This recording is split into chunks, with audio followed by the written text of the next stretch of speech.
was that. Now we're on to Bobbi. I don't know how to say her last name.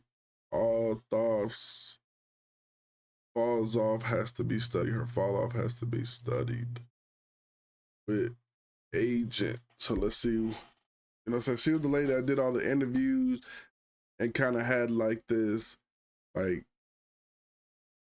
I think it was like kind of like a comedian thing, like where like in her interviews she kind of acted like she didn't care about who she was interviewing, and you know what I'm saying, it just came off as, you know, as funny and quirky, and you know, people gravitated towards it, but you haven't seen it a lot no more. This video is titled "How Bobbi Althoff Lost Her Entire Audience in 1 year." Quite a long time since we last checked in on Bobbi Althoff. Around a year and a half ago, I actually declared her the biggest industry plant I had ever witnessed hit the podcast scene. Hi guys, welcome to the Really Good Podcast with your host Bobbi Althoff. Basically, this woman came out of nowhere and had some huge guests like Drake, Mark Cuban, and other celebrities on her show that she dubbed the Really Good Podcast. I think my mom named me after a lawyer, which always kind of like rubbed me the wrong way. Within a week of the Drake interview, Bobbi was being represented by one of the top talent agencies and getting mainstream publicity. For this reason, people began to call her an industry plant because the only content that she had made online before this was essentially a spoof of mommy blogger TikTok content, where she did garner millions of followers, mainly moms all around the country who liked her sarcastic. Hey, one good thing about me, babe, you could never say I'm an industry plant, because I had no viewers for 7 years, bro, from the ages of 12 to 20, basically. It was about less than 1,000 views per video, man. Slumming, and not like daily posting, bro. Imagine how delusional you had to be to daily post. Yo, wait, yeah, from 11 to 20. Well, I said, damn, man, shit, I daily post. I don't get no 0 views, but it ain't no 1 million views.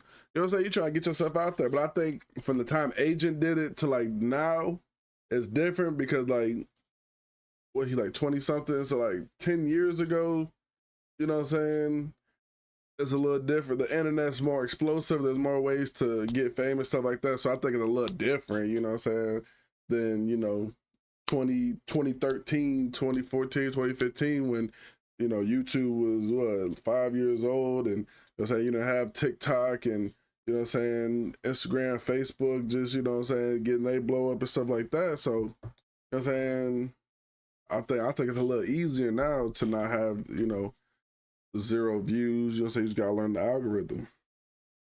I think my pop-off was really 2K17. Brand of humor. There is nothing more embarrassing than walking around with one of these. Everyone knows how it got there. They know what you did. She claims that she parlayed this TikTok career into another career in podcasting after she offered her followers $300 if they could get a celebrity to come onto her podcast. There's like a finder's fee, right? You said if you can get a celebrity, I will pay you $300. Yeah. She says that this offer led to the episode with Funny Marco, which would in turn lead to her being in bed with Drake. You can picture her to be like the slightly more successful Hawk Tua girl. To me, their careers actually draw a lot of parallels to each other, but one had to tell the world her methods for sucking dudes off before she got thrown into the belly of the industry matrix. You know, they both had that type of lightning in a bottle rise to fame that left onlookers saying, damn, this world is getting really f***ed up. But to be fair to... I mean, but at least she had like interviews with a lot of celebrities. The Hawk Tua girl just did like a meme type of thing, like, where she said one thing and it blew up. At least this girl had, you know, Drake, Funny Marco, Mark Cuban. Like, she had like star-studded, you know, she had some nice celebrities on there. Bobbi, she does seem a lot more intelligent than Hawk Tua. Hawk Tua. Hawk Tua. Hawk Tua. Say it aggressive, like Hawk Tua. Whatever happened to that chick, by the way? Anywho, I'm gonna go to bed, and I'll see you guys tomorrow. I guess she's still asleep. And with Bobbi having such an astronomical rise to fame in such a short period of time, and the fact that most people felt like she was directly biting her entire deadpan comedic style from Funny Marco himself, she started to get a lot of ridicule online. I don't think it helped that she missed her son's birthday party to be there in bed with Drake that day. I flew all the way here. You did. I really do appreciate on my daughter's that. first birthday. I wasn't going to bring that up. Mm-hmm. You missed your daughter's first birthday for this? To be here. Dark. Regret that you'll never be able to undo. Yeah. Horrible parenting. Something people thought was a joke at first, as it was her brand to be dry and sarcastic, but now it's been revealed that she was being totally serious. The other thing was, when she was doing these interviews, she would constantly be making passes at these men, asking them if they would sleep with her, or if she was their type.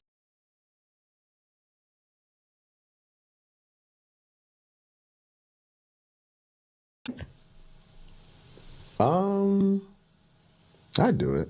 I'd do it. Thank you. I'd do it. Would you date someone that looks like me? Something that is not only strange to do as an interviewer, but also it got even more wild when people found out that she was still married. Strangely enough, the dude would actually file for divorce the very same month the Drake podcast came out, which led to quite a bit of speculation online. I'd do it. One thing I will say is that she was way ahead of her time when it came to the Drake mistreatment, deleting their interview right after it started going viral, and hating at his concert. A lot like, bro. Fuck you go to a Never concert mind, for? bro. If you're gonna hate like that. But after a while, the sarcastic, too cool to care bit really got old, and she even got put in her place by rapper Offset, who let her know that she wasn't all that. You wanted to be on my podcast. Why you keep saying that shit, man? I honestly didn't even want to do this shit. I don't fucking do interviews. You already told me you looked me up. I'm walking out on bullshit. I'm fucking with you because they're making me. As a matter of fact, he cooked the hell out of her. You need a little bit of seasoning. You ain't got no seasoning, man. You like a plain piece of chicken just on the thing. You pull it off, and then you serve the dish. You need some motherfucking seasoning, man. You can leave now. This is my hotel. I paid for this motherfucker. You can leave now. Damn. Man. And then she changed up her whole look, and she went on a show with Keke Palmer, and right there she got accused of being an industry plant right to her face. I know. You're not an industry plant, right? I am, but... You do feel kind of planty. We do have the same manager. I'm gonna say something, bro. I know. I'm not gonna lie. A lot of these like more traditional people, just chat. Their personalities are all fake, bro. All right, this is what they call as a brand. They pretend to be something because they know it's appealing to the average person. I'm not even trolling. There's a specific artist that I will not name because their audience is too toxic, that got on an interview and accidentally was real for a little bit until she realized that she had to be her brand, and then caught herself like not 20 seconds later. I seen a clip on Twitter and it hit me like, damn, these people aren't actually real. They're just like what they think people want to see. And they're right. The reason they're so big is because that's what people want to see, bro. All right? And that's part of the reason why I don't take too much traditional people seriously. The reason why I love streams so much is because we can't fake this shit. We're live all the time. I was like, you can't fake 24, you know what I'm saying, 24/7. You can fake a little interview, a little TV show, a little, you know what I'm saying? But when you a live streamer and you do like a marathon, you telling me you can fake like that 24/7 from sleeping to waking up? No way. You get to know people. So you might not like the next nigga. You might love the same nigga. Bro, it's like, it's so much more authentic. I wish I knew how to explain it. People just get on here and you be yourself, bro. Whatever fucking stupid, dumb thoughts and things you want to yap about, you get a chance to be yourself. I feel like, especially in music, but even in most types of entertainment, once you get with like different agencies and labels and shit like that, bro, they give you that fucking BBL package. That's crazy. And they give you, if you're a nigga, they might just give you them fucking 8 different generic ass chains that don't even shine package, and give you like a couple black trucks and call it a fucking day, bro. Like, dead ass. That's how that shit go, man. They morph you into the archetype they think is gonna do well. That's not real, bro. That's not who these people really are. Isn't that crazy? Feels a bit planty. This is definitely planty. You got here in 5 minutes. It took me 20 years. Hey, it has been a minute. What I think industry plan is, it's like somebody that has been like, that is tied to someone else in the industry, and uses those connections to capitalize, and they like have zero talent. I'm not an anythinger. Nah. She's right, except the zero talent. You could be an industry plant and be talented, bro. I don't have any. You can. They're gonna take your talent and morph it into what people want to see. Or you may want to do some different stuff, but they say, no, everybody loves this talent you have. We gonna milk this until it runs dry. So you never get a chance to explore other options or get to see people do things that they really enjoy or they really wanted to try because the agency or whoever's pushing them out there wants to keep this type of content going, you know. talents. But sometimes they do And then have zero people talent. started to say that she was trying to manufacture moments. She had Ryan Garcia chasing her around the room like they were on the playground. Yes. Yo, this is a funny day on Twitter, I can't lie. He would later tweet out that they had this intimate situation after that was recorded, and she continued with this reputation that she was kind of being bounced around the industry. You got some close up? I like to read people's messages, not get room tours. Let me read your messages. No. I don't like I'll let you read one message if you let me read one message. I delete all of my messages. I do. You don't? You keep your messages? I delete my messages? Yeah, you keep yours? People that delete their messages are cheaters. I'm not a liar or a cheater. Is she texting someone behind your back? A single Spokio. And that's a crazy commercial. Talking about Bobby and Cheetah, you know what I'm saying, you taking, you know what I'm saying, you delete messages, all of a sudden this type of ad come up. Is you a cheater? You can look up somebody's phone number. Search can help you find out who she's messaging. That's crazy. I hate liars. And I feel like Internet be listening, but that is a crazy ad. Wise, she kind of just came and went, and honestly, Hawk Tua kind of took her spot online. Nowadays, Bobbi's channel and TikTok are mainly inactive, and the last couple of podcasts only garnered a small percentage of what she was averaging only a year ago. And I actually put myself through absolute agony by watching over an hour of Bobbi being interviewed by Forbes and Wired magazine. Bobbi Althoff, the deadpan podcast host America can't get enough of. Wow, a whopping 10K views. America just can't get enough. Obviously, her publicist got her this opportunity. That's crazy. Wait, who posted that? Forbes did that? 10K views. Well, what does their channel usually get? Because that kind of matters. I don't know if anybody even watched Forbes on fucking YouTube, but... You know what I'm saying? 1.82 I think it's a... Yeah, yikes. Yeah, so I mean, for what Forbes usually get, she definitely gave them some numbers. They usually get 2.5, 1.3, and she got 10K. So you know what I'm saying? America just can't get enough. Obviously, her publicist got her this opportunity, as a lot of celebrities and online talent alike do this type of thing, so they can still try and seem relevant to their sponsors and other people kind of pouring money into their careers. And before we get into all the out of touch things she said during these interviews, I did want to tell you guys about today's video. But also, we sent off up in January listening to her come up story. Now in these interviews, I actually did learn a lot about Bobbi for the good and the bad. And after listening to her come up story actually doesn't sound that outrageous to me. For a few years before, I was on TikTok, just doing brand deals, posting. But she is honestly just not very likable. Coming up, she claims that she was posting 5 to 10 TikToks per day for years, where she routinely raked in millions of views, followers, and hundreds of thousands of dollars per year. But my goal for the first year of once I started getting views and getting followers was that every single day I had to have one video that I posted that got 1 million views. So I would keep trying and trying and trying. Now, using the Wayback Machine, I can see that her numbers do pretty much align with her story, but I do still think that after the Drake podcast, they really tried to make her this big thing, and it just kind of burnt out and then fell flat on its face for the same reason that industry plants in the music sector never stay hot, because the fans they garner are so incredibly generic and fickle that they would just move on to the next trend like nothing. And one thing I did find very interesting in these interviews was the insistence that she has always been driven by wanting to be famous. I've always wanted to act or have some type of leg in Hollywood, kind of. So I felt, my family always says that if anybody in our family was going to end up where I ended up, it would be me, because I was the most driven towards that. And even more by wanting to be rich. How'd you become an influencer or creator? Just wanting to make money.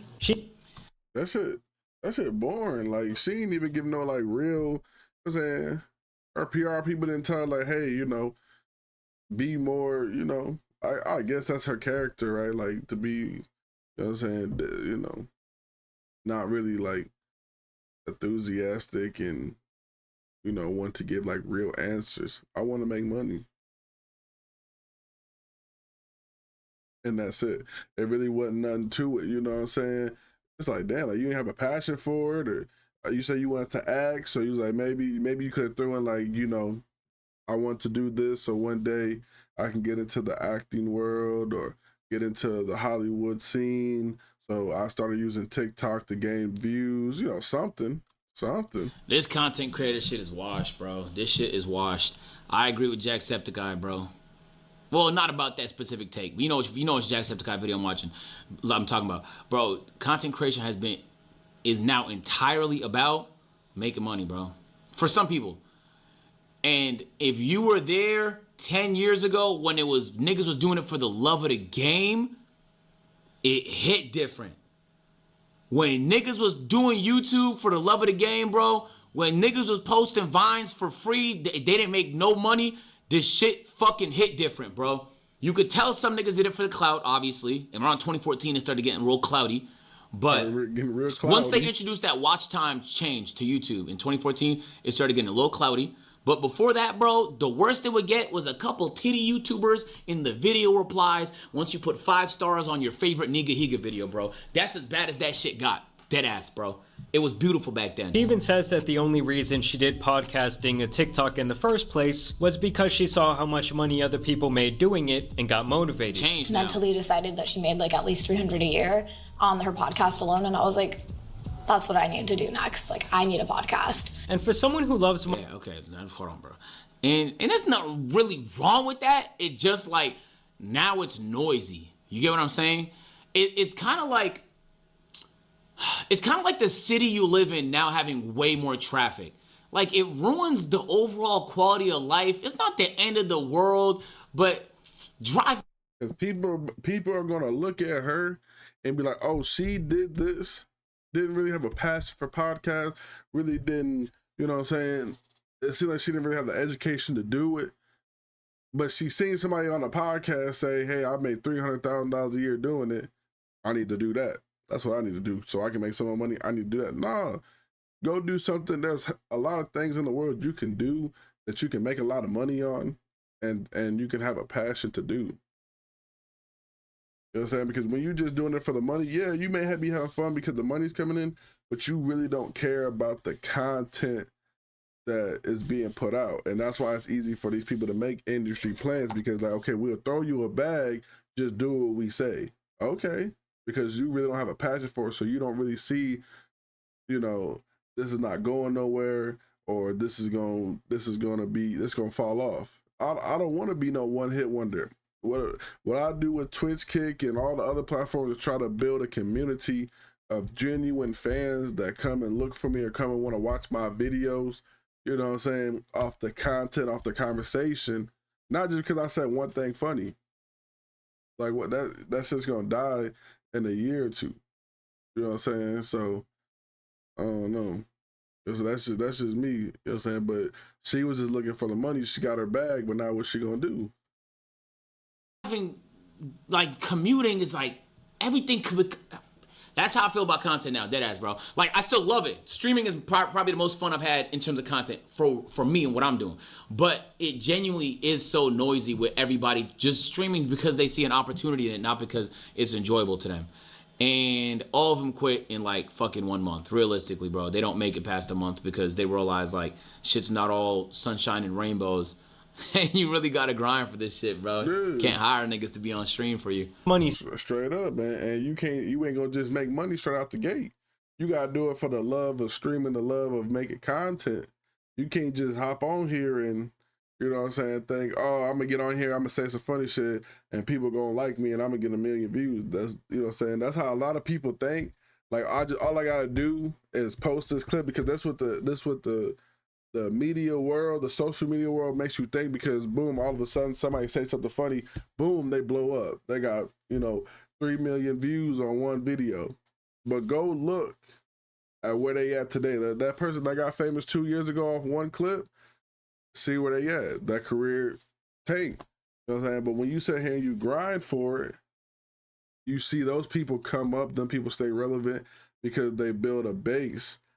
They build a fan base, a community that want to hear them, hear their content, hear their conversations, hear what they have to say, and want to see what they're going to do next. When you just say one thing funny, yeah, for that first couple months, people, you start getting a little bit of fans, here and there, and it blows up, and then people are like, what's next?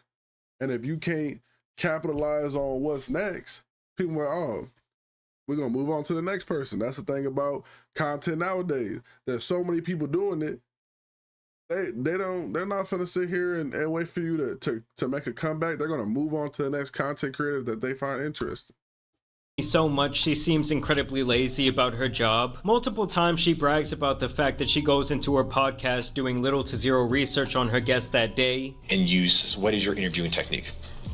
Just no research, show up, and ask questions. I was researching how he interviews people, and I was like, oh God, this is a lot of work. Let me just go in there and know nothing. It's a lot of work. It's so much work. And keep in mind, she's doing this in the face of 2 career journalists who do not look very amused. Is the notebook just for show? Because you kind of have it open and then paper on top of it. This is just my method. It's okay. This is my method. I'm a journalist, so I have my method. I was making around like 250 to 300 a year. 1,000. Yeah. From brand deals on TikTok. Wow. And 250 is great and all, but it's hard to come up with content with just me every day. $250,000 a year as an annual income is great and all. Yeah. It is great. It is great. Yeah, she's out here making $300,000 per year. Sound like a minimum wage job at Sonic, which I don't think is... You know, little 300,000, you know what I'm saying? You know, everybody do that. You know what I'm saying? She made it seem like damn. A winning strategy for gaining public favor. To me, above all else, it really just seems like there's really no passion in anything Bobbi does. And it's all strictly for the money or the clout, which in some fields can definitely work, but not in the entertainment industry. I hope that I go from D-list to A-list. That's my goal in 10 years. From D-list to A-list. Yes. She still insists over and over, though, that she would be fine going back to a job at Jersey Mike's. At the end of the day, if I had to go back and work at Jersey Mike's again to support myself, I'll make your sandwich for you. Yeah, I'm calling absolute bullshit on that, okay? She wasn't even cool with 300,000. And during these interviews, both of the interviewers indirectly question her rise to fame and make allusions to the idea that someone in the background pulls a lot of strings for her. What do you think is your appeal? Why do you think you became a thing? I'm not sure. Taxes was waiting and wondering. I don't know. Why are you looking at me like that? Well, early on, I was like, is that a joke? Like, what is an industry plant? You guys, and I would just play into it because I was like, there's no way people actually think that. But then I realized, like, people actually think that. Actually, no, I did my reading. They actually they really do. And I think that it makes sense. Like, from an... My appeal, obviously, is my giant forehead. If I got a forehead reduction surgery, I'm sure all you guys would just fucking vanish and stop giving a fuck. So, like, that's why I just show it off with this big-ass forehead window, just to remind you guys never to leave and always be part of the agency. Outside looking in perspective, I can see why they would think that. Basically, it seems like nobody's buying her story. And at one point, she even cries over the hate that she receives online. Sometimes it's just constructive criticism. It can be a little mean, but yeah, it doesn't bother me too much. Other than that, when it comes to Bobbi, there were these pictures of men carrying her out of the club. Someone put together that she was a Bobbi. There were these pictures of men carrying her out of the club. Someone put together... Oh, nay. That's a position, that buddy. She was allegedly dating this NFL player based on one of her posts, and then she got totally embarrassed when this dude did not want to claim her like that, denying the allegations on Twitter after they caught his ass in 4K. I mean, truly, there's nothing much worse than when you think you were in a full-blown relationship with someone, and it turns out they were hiding your ass the whole time or really don't want anything to do with you like that publicly. And so now she's been on TikTok crying. Just like hard to imagine finding someone who is truly good for you. It's hard to imagine. I'm not crying at her. I'm crying at he said that. I'm not laughing at her, bro. I'm laughing at bro tripping. There's a world where there's like someone who's actually meant for you. I mean, talk about a turn of events. She was online talking about it's time for her hoe phase. So what you doing for these 2 years? You gonna be... Bro! She done fucking divorced her husband that actually gave a fuck about her because she done got all this newfound money and attention, and now she's confused why she's getting, like, the attention you're getting is artificial. Yeah. It's not genuine. They want to... Ladies and gentlemen, if you come up with somebody and they generally came up with you when you had nothing and didn't really, like seeing your aspirations, seeing your goals, seeing what you wanted to do, but stayed down with you, and you eventually got to where you needed to be or wanted to be, stay with that person. As long as it's a good, healthy, genuine relationship, stay with that person. Don't get rich. Don't get a lot of money. Don't get a lot of clout and think I can find somebody better. Because this is what you're going to get. You going to get people wanting to talk to you, wanted to hit you up, wanted to hang out with you because they see you doing good. As soon as you're not doing good or you're not at the peak that you used to be, all that shit's gonna fall off. So you get rid of somebody that was down with you because they, you know, maybe he wasn't making the same amount of money or in the same field of genre, or, you know what I'm saying, they wasn't compatible as far as, you know, finances and status. But if it was a genuine love and connection there before when you worked at Jersey Mike's, don't leave that person because you got some clout, you got famous, man. You know what I'm saying? Because what do you say? What agents say? It's artificial. The shit is not real. You know what I'm saying? They got you on here and they're coming to interview with you or sit down with you because they see you have clout. They see that they can get some type of fame from it. And it's not, you know what I'm saying? It's not the same genuine as a regular person meeting a regular person when you got that much clout.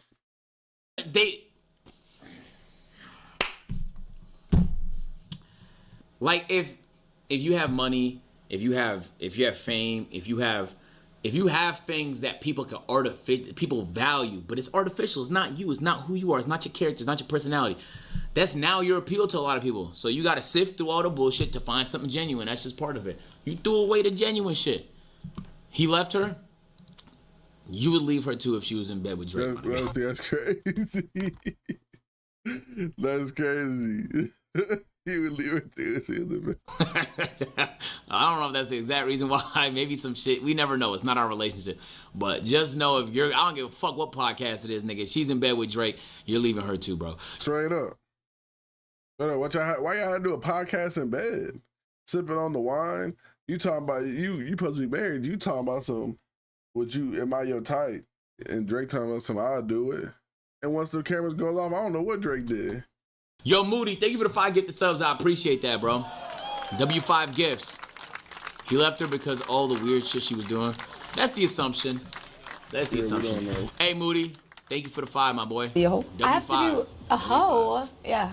Maybe I will. Oh no, you said you married young and you have your 2 kids already and you're divorced. Isn't that what divorced people do after that? Just sleep around and have fun. And now she's recording herself tearing up on camera. And I got lonely. Met a guy. Real fun. Around Thanksgiving.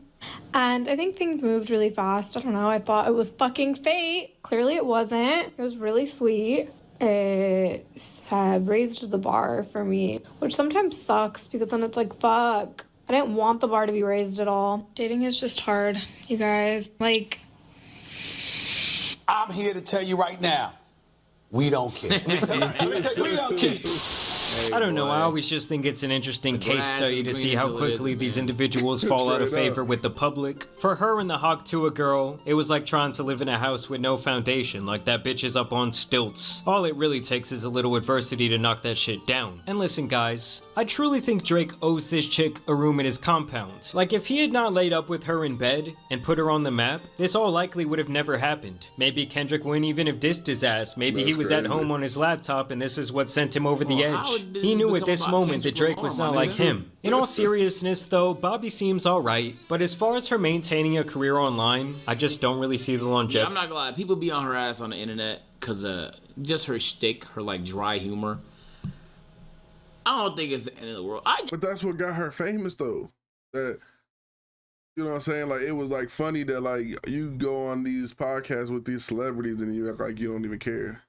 Like most regular people be like, oh, it's Drake. Oh, you know, let me talk to him. He's famous. You know, he's doing really good in his career. You know, you get a person that's like, I don't care. I don't even know about Drake. You know, so I didn't do no research about Drake. And it was just, you know, it was just funny. Yeah, I feel like, bro, people be confused, bro. Like, if you don't fuck with her, bro, all you have to do is not consume her content, and she'll go away for you. Like, bro, it's that easy, man. Like, why do people complicate this shit? You don't like a nigga, don't watch her shit, bro. It's super simple, bro. It's super simple. There's no. I'll be saying that, bro. But you get people on here that give you all type of hate comments, dislikes, all types of stuff. If you don't like the content, keep it pushing. Keep it pushing, bro. You ain't gotta do no extra shit. Or you ain't gotta do all this, paragraphs in the comment section telling us how you feel. We don't care. We here for the love. We not here for the hate. If you get on your computer, you get on your phone, you see something you don't like, you press that comment button, you start hating, we don't care. Appreciate you for the support, because all you doing is when you comment, you throw me out there in the algorithm. So when you comment, you saying something, oh, I don't like this shit, and he not a good reactor, and da-da-da-da-da. You know what I'm saying? It don't bother me. I'm gonna say what I say, and I'm like, thank you for the support. You know what I'm saying? Because all you did was push a comment out there that's gonna keep pushing me on the algorithm, because it's gonna see that, oh, he interacted. That's all YouTube, that's all TikTok, that's all Instagram see, is that you interacted. They don't go through and be like, let me read his comment. Oh, he don't like this person. Let's not put this person out there. They're gonna say, oh, that's another interaction. Let's throw him out there. No reason to even really hate the bitch. Maybe just dislike her. If you think she's an industry plant, then don't support the industry plant. This shit is real simple at the end of the day, bro. Brevity here, given her motivations are all wrapped up in clout, material possessions, and greed. The only reason it's showing you her is because you keep hanging around every time a video of hers pops up. My TikTok algorithm gives me exactly what the fuck I want, man. Some fucking sports shit, some pet shit, some cute pet shit, a couple speed dancing videos, and then some clips, some A&P shit, bro. That's really about it. Not to even mention the fact that it seems like she couldn't really give a damn about her podcast or producing it in a better way. But I want to know what you guys think about this latest Bobbi Althoff update down below. I also want to thank Sundays for Dogs for sponsoring today's video once again. But as you guys know, it's been your boy, the Tan Superman. Bro, I scroll on my shit right now. Hey, W video, Jamari. I definitely don't, bro, it's literally like, my shit is really wholesome, bro. W video, we're not gonna share, watch him scroll through TikTok, but W video, as an agent reacting to it, and we reacted to agent. Yeah, a lot of people get mad because I react to people react to something. Because other people be having funny reactions. You know what I'm saying? Like, yeah, I go watch the whole video, but I want to see what other people got to say about it, especially people that are in the same stream, my peers, people that's streaming and doing their thing. I want to see, okay, what they say about it. You know what I'm saying? I like to take that input and add it into my reaction. You know what I'm saying? But W videos, man, Bobbi, she fell off. But I mean, as you can see, it was warranted. She really didn't have no passion for it. So, it was gonna come. But again, if you don't like her content, keep it pushing. But if you click on her video, and even if you watch 2 minutes of it, just because you got some hate shit to say, you're not helping. It's still gonna push her video out to you to see if you're gonna click on it again. And when you do that, that's gonna be your algorithm. So that was that for that video, man. Let me know what y'all think in the comments below.